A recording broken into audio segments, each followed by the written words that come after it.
Hey everyone, Ryan Young, KAATARO Jiu-Jitsu. I hope you're doing well. Sorry, I got to do another car video for you guys because it is hot AF. Right? It's 109 degrees here. I'm sitting in Grapevine, Texas, and oh my gosh, it's just really bad. So it's easy just to sit in the car and just air conditioning. Anyway, greatness. That's kind of what I want to talk about today. Everyone, a lot of you know that I'm a big fan of Formula One. Now, for those of you who don't know, Formula One is just car racing, auto racing. It's the top of the top when it comes to, the best drivers, the best teams, the best cars, biggest money, and all that. They compete on all continents except for Antarctica. I guess if they had a racetrack there, they'd do it too, or if they could make money there, right? I used to watch it when I was a little kid, not a little kid, when I was in late high school, early college, I think it was. There was a driver named Ayrton Senna, Brazilian guy. And a lot of people say he is one of the best drivers of all time. However, it's hard to say because he died young. I think he probably won about 2 or 3 championships and then crashed and then died. But people still talk about him today because of his prowess on the track and how good he was in all aspects. Then you have Michael Schumacher, who is, many say he is the greatest of all time because of the number of championships he won and all the records he had with regard to number of race wins and all that. Then the next one after him was Sebastian Vettel, not quite as good. Now we have Lewis Hamilton, who races for Mercedes, who has matched many of Schumacher's records and has broken some. Well, the one thing today that's different is that Lewis Hamilton no longer has the fastest car. And there's debate whether he is still the best driver in the world. Right now, it's Max Verstappen. So what I want to talk about was, and tie it back into jiu-jitsu, you have people that are dominant in their era. Can you call them the GOAT? Can you call them the greatest of all time? You can and you can't. You can in that for their era, there was nobody better. But when you think of all time, it's always the later people that come in later generations. They exceed what the previous generation of people have achieved. And the reason is not because they're better. I mean, at the end of the day, they are better, but they're better because of the strides that were made by their predecessors. So here I am, I'm thinking Rickson Gracie, right? You guys all know that. To me, Rickson Gracie is the greatest of all time because in his era, he was unbeatable.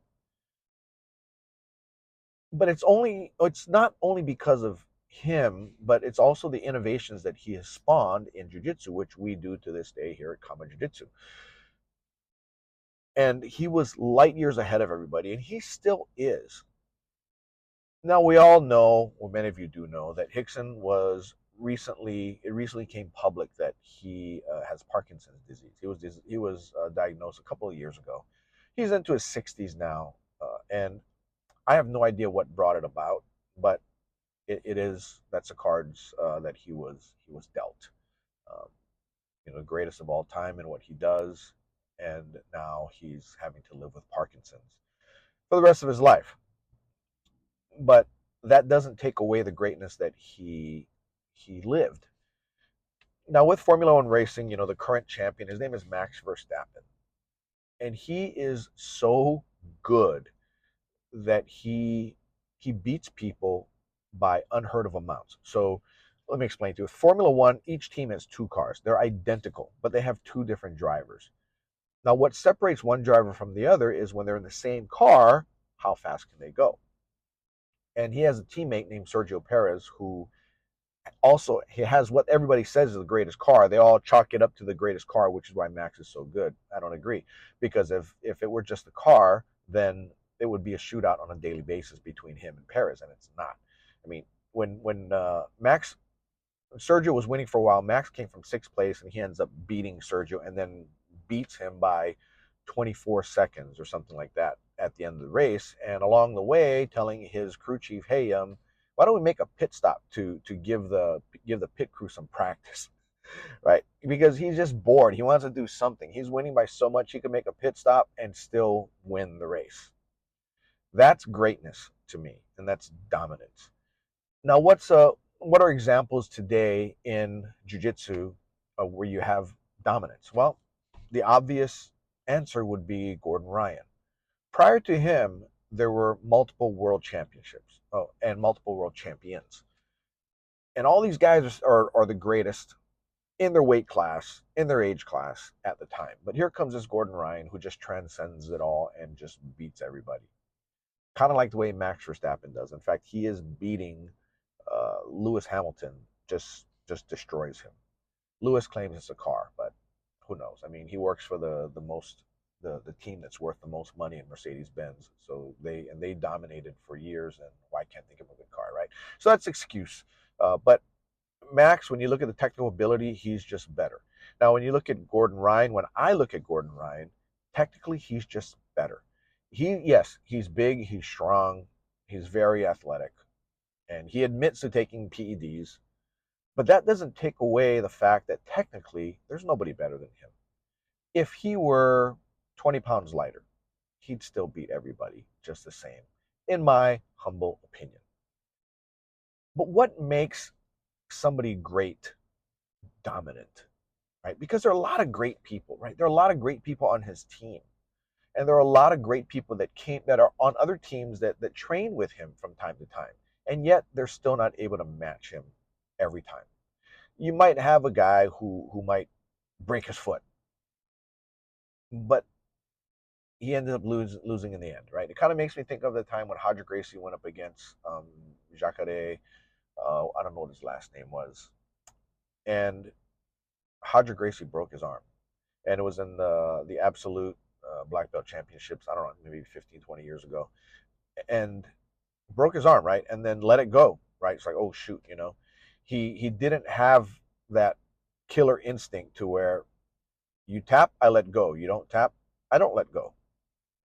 The ref, I don't know if the ref stopped it, but anyway, it did happen to where he let the arm go, and then Jacare said, I didn't tap, which is true, he didn't. So the ref said, okay, let's go back again. And then Hadra was like, okay, whatever. And then Jacare just ran around and ran around and ran around until time ran out. And then Jacare won because he was winning by points. Um, so he won the match by points, but he left home with a broken arm. Is that a win? I don't know. I mean, I guess it is in the rule books and the record books. It shows a win, but he got his arm broke. Kind of like how when BJ Penn fought George St. Pierre, I think it was the first time in the UFC, and BJ beat the crap out of him. But because St. Pierre he did more takedowns and took BJ down, BJ didn't care if he was taken down or not. But he got taken down, and because of that, St. Pierre got takedown points, which then made it so that he won a judge's decision. And then they showed pictures of St. Pierre in the hospital, all beaten up and bruised, and BJ out partying that night, right? So, and BJ is another example of greatness. But I would say, to a large degree, it might have been greatness that wasn't fully realized because he had all the tools there to do it. He had all the natural talent. But like with Michael Jordan, people say how Michael Jordan was so great, all this natural talent, but he put a ton of work in, right? 1,000 free throws a day, from what I understand. Or was it 2,000 free throws? It was some crazy number, right? Or like how Herschel Walker used to do 3,000 push-ups in a day, every day. Didn't hit the gym, but did push-ups every day and just did a ton of them, right? It's the lengths that people will go to be good. So that Formula One driver is talking about Max Verstappen. When he's not racing in his car, he's on a simulator and he's doing sim games, right? So racing simulators, and he's participating in that. So he lives, eats, breathes racing. Kind of like how once Helson Gracie told me when we were out while I was in college, I was a student of Helson Gracie. We went to a club, and he told me, he says, my brother Hickson is the best, right? And I said, what makes him the best? He says, he just eats, sleeps, trains. All he does is think about jiu-jitsu. He goes, I like to party and have fun. He says, but Hickson is better than me because he works harder than me. And true champions and people who are great and who are dominant, they work harder than everyone else. There is nobody who works harder than them. And that's one of the keys that I'd like to impart to you, right? If you want to be the best, you need to work harder than the best. But I think to be the best is such a shot in the dark. It's not impossible, but it's very difficult to achieve. It's so difficult to achieve that for a lot of people it is impossible to achieve. Now, you need to have a lot of things kind of line up in order for you to be great, and even more things to line up for you to become dominant. But the most important thing is this, right? You have to have that spirit of not quitting, right? The samurai spirit, as they say, or the bushido, or whatever they want to call it. But that never say die attitude. You know, as long as I'm able to move, I'm able to fight. And you see that in boxers and UFC guys, especially boxers. You see them, they want to go out and they want to fight, but their corner man just throws a towel and says, "Nah, he's had enough." At that point, and that's why the corner man is there, by the way, to make sure that your fighter, your athlete can come back and fight another day. And that's one of the things that in training you have to think as well. You can't be that guy that doesn't tap, because if you don't tap, then you'll be injured and you'll be out. Better to just go, okay, yeah, I messed up. I let you have that position on me. I let you have that setup on me. And yep, now you got it. Now I'm going to tap. Don't be too big to say that, yeah, I couldn't tap to you. And because if you do, it's gonna hurt you at the end of the day. Maybe not today, but on another day for sure, and you're gonna pay for it. And the goal is to win, and I say it's only to win, but you need to do the right things to win. If you don't put the work in, you don't deserve to win. If you win by not putting the work in, okay, you're talented or you're lucky.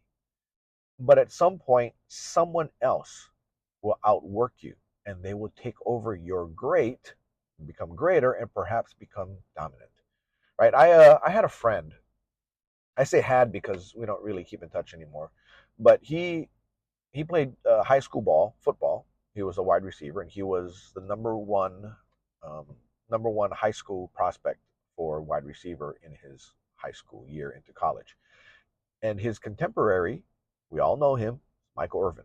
Right, Michael Irvin played for the Dallas Cowboys, retired from the Cowboys, won I don't know four Super Bowl rings, and made it to the Hall of Fame.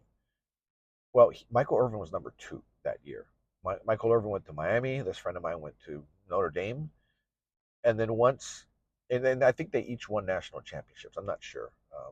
The friend of mine played for Lou Holtz, and then Jimmy Johnson was Michael Irvin's coach, and I think they each won national championships. I don't know, but when it came time for getting to the pros, Michael Irvin was drafted, played in the pros, and this friend of mine was not drafted. And I think he ended up playing Canadian football and then later arena football. He never made it to the pros. And this guy had all the physical tools to be the greatest. But this part wasn't quite there. It's just, when you want to push for that A plus, it takes a ton of work. It's easy to get an A minus, right? And people think to themselves, look, an A minus, an A plus. I'm going to get the same grade point or grade points that I will no matter what. So I might as well put the effort in to get the A minus to get the points, and then use my time and spend it in other places, which makes perfect sense, right? You have multiple subjects you need to study, and once you get to the level of getting an A minus on one subject, move on to the one that you don't have an A minus in and push that up. And that's really my way of doing things, my thinking. But you have that person who will give up their time to go for the A plus. And they get the A plus in one subject and they go, okay, I'm going to do it for the others as well. So they have no life. They're just studying and getting A pluses. Why? Because that's just the kind of person they are. Now, one thing I've heard, and I don't know if it's true, but it's probably true, is that you take a high school valedictorian from any school, doesn't matter, good school, bad school, whatever. You take somebody who's a high school valedictorian and you put them in another school. Chances are they will be a valedictorian there as well, right? So you take all the high school valedictorians and then you switch them around and move them to different schools. Just do musical chairs on them, right? And then see if they will become valedictorians at their new school. I, According to this study that I read years ago, they'll become valedictorians anyway. So what that does is it explains a mindset. And yes, you need to be smart, right? And with jiu-jitsu, to be a world champion or to be somebody who's a successful Vale Tudo fighter, MMA fighter, whatever, you have to be physically gifted. Now, does that mean you're not playing with injuries? No, I mean, you could be playing with a lot of injuries. You think of NFL football players, think of athletes in general, they compete injured, right? There is some kind of nagging injury they're having to deal with, but yet they do it anyway and they still succeed. It's all up here, right? So if you want to be great, it takes a lot of work. Things have to line up for you, and you're going to need to work. But if you want to be dominant, then you have to be consumed by it, right? You have to be all consumed by your success in jujitsu. Now, if you just do jujitsu for fun, right? Yeah, I just like it. It's a great time. I have fun there, and I get to hang out with great people, and I get to train and get my exercise. You've been doing it for 15 years. Are you great? Maybe, maybe not. Right? I've come across people who've been training 20 years, and they're not great. They're not even good, but they wear the belt, and by the belt I mean the black belt, right? Now, there's a few ways you can look at it. A lot of it is relative, right? How are you relative to everybody else on the map? And if you're relatively good, then you get rank. Or it could be you yourself as an individual are just achieved way out of your skin, right? Way more than you designed to, right? You're that race car driver who's driving a shitty car, and yet you're still able to make that car beat other drivers in other cars that are better. You know, you're driving the wheels off of that car, so to speak. Now, if you have a tough mind and a strong mentality, you can basically drive the wheels off of your body and make you do more things than you ever thought possible. But it has to do with the mindset. And it's not just a positive mindset. A positive mindset is just one component. You have to not have the desire to ever quit. You have to have the desire to only win. But know that if you don't win, there was a mistake somewhere, and I need to rectify that mistake or that error. And I need to redo it and take it as a lesson for me to learn and make that whatever I did wrong no longer a mistake. Once you clear that mistake off the table, that's one less mistake you're going to make. Eventually, you clear off all the mistakes that you've ever made, and you no longer make those mistakes, and there's no more mistakes to make, right? So now you're able to train without getting tapped. But are you able to tap people? No, because that takes a little bit more discipline, right? So that means you're going to have to work harder, right? Or start training with bigger, faster, younger, stronger guys, or whatever, and get yourself in the mindset of I'm not making any mistakes on my end. I just need to last long enough for them to make a mistake, and I need to beat them. Now, if that takes you 45 minutes, and it takes you 45 minutes, right? And that means 45 minutes of straight, nonstop training or sparring, whatever you want to call it, where you just protect yourself. No mistake, no mistake, no mistake. And your opponent, is not making any mistakes either. And he's younger, he's bigger, he's faster, he's stronger. And he's been training longer than you. But what happens is, and it's one little trick that I tell my students, is I always tell myself, when I was in a bad situation, I was getting my ass beat, just, or as they say, dominated, right? Well, you didn't win the match. I mean, the guy didn't tap you. Oh, but I dominated him. No, no, because the guy didn't submit, right? So you are now running on instinct, and you are getting dominated, but you haven't lost yet. You haven't tapped. So what you do is you just keep telling yourself, all right, 5 more seconds. If I just hold out for 5 more seconds, then I'll just give up and I'll tap. Well, 5 seconds goes by, and you go, okay, no, 5 more seconds, and you keep going. You keep pushing it, pushing it. Okay, 10 seconds. Uh, I'll go 10 seconds, and then I'll tap. Well, no, because you don't have quit in you. You're telling yourself you're going to tap, right? So there were times when I'm getting smashed, right? Because I'm always a small guy. And in fact, when I was at Kenny Gabrielson's school, they called me midget. Kind of derogatory, but right, that's 25, 30 years ago. But in my mind, I had it. I just wanted to beat everybody, and if I lost, I was pissed off. But I just go, I tell myself, okay, I'm tired and I want to quit, and I go, okay, but I'll quit in 5 seconds. 5, 4, 3, 2, 1, 0. No, no, no. You know what? I can go 5 more. And I go, I actually feel pretty good here. I'll go more. So I just go more and more and more and more to the point where I realize, holy crap, I can hear this guy breathing really hard. And when he's got his chest on my head, I can feel his heartbeat going, "Gadoo, gadoo, gadoo, gadoo, gadoo." And I go, and mine isn't going. I might train, I might do something like this and feel my pulse. Gadoo, gadoo. I'm like, damn, I'm good. He's getting tired. So what do I do? Okay, I'll just keep moving and I'll make it go another minute.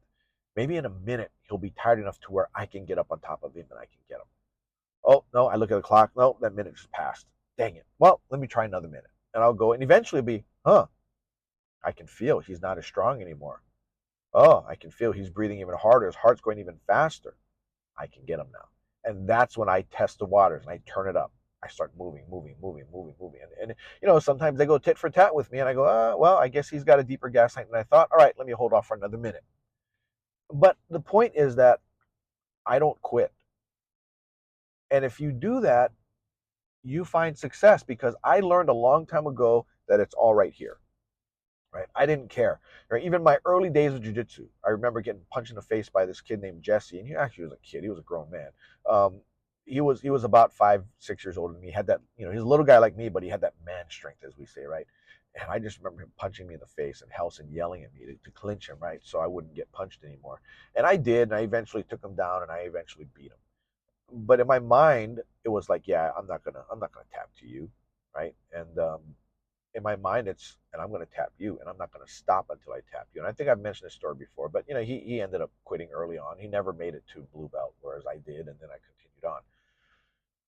So I want you all to be great, but I want you to think to yourself, well, how great can I be? I don't know. Sky's the limit, right? But be heading in that direction to great if you're not at great yet. And as long as you're walking toward greatness, you will get there at some point. Just keep walking forward, right? You can be great and you will be great. Well, that's all I got for you. Hope this worked out well for you, this little chat that we had. And if you stayed this far, please go ahead and hit the like button. Also, hit the subscribe button. And if this is on Instagram, hit the heart. Anyway, that's all I got for you. Take care. Happy training. Bye now.